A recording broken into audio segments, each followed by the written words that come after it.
Following the Civil War, the American economy was expanding rapidly. In the closing decades of the 19th century, production rates were climbing and millions more workers were needed. Between 1900 and 1910, nearly 9 million people immigrated to this country, looking for work and a better life. But many also found harsh conditions, long hours, low wages. The work was tough and dangerous. As the production rate went up, so did the pressure on workers and the casualties.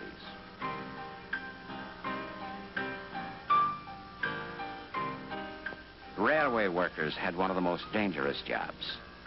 Nearly 15,000 were killed between 1902 and 1908. Mining accidents were frequent. 4,700 died building the Panama Canal. In a single Pennsylvania county, 526 workers were killed in 1 year.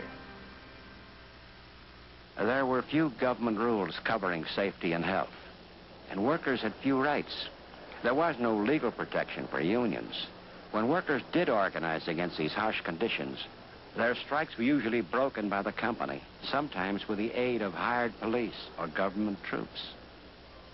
Outraged journalists and social reformers began to support workers' efforts to organize. Photographer Lewis Hine exposed the horrors of child labor.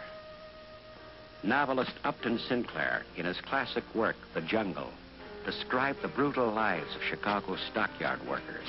He said, "I wish to frighten the country by a picture of what its industrial masters are doing to their victims." Exposés like these finally led the government to create the first agencies to protect workers. Woodrow Wilson won labor support by agreeing to improve safety in the workplace. In 1913, the Department of Labor was established.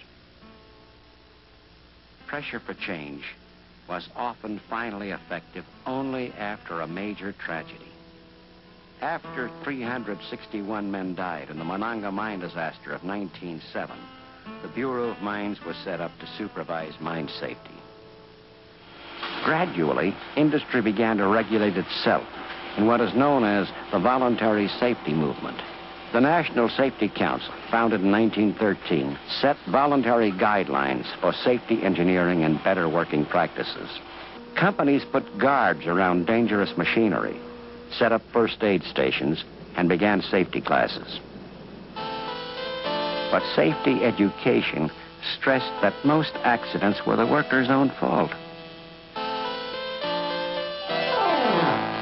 This film, made by the National Association of Manufacturers in 1911, was one of many that singled out workers' carelessness as a cause of disaster.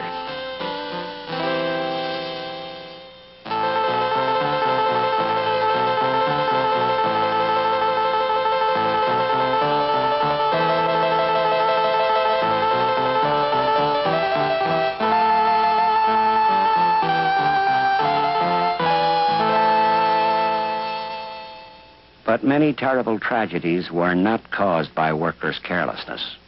The same year that film was made, a fire burned the Triangle Shirtwaist Factory in New York.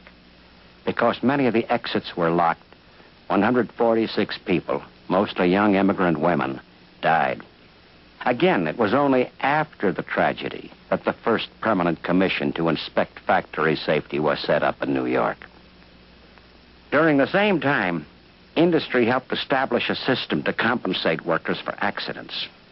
While this workman's compensation system gave employees a measure of financial security for the first time, it took away their right to sue the company for damages.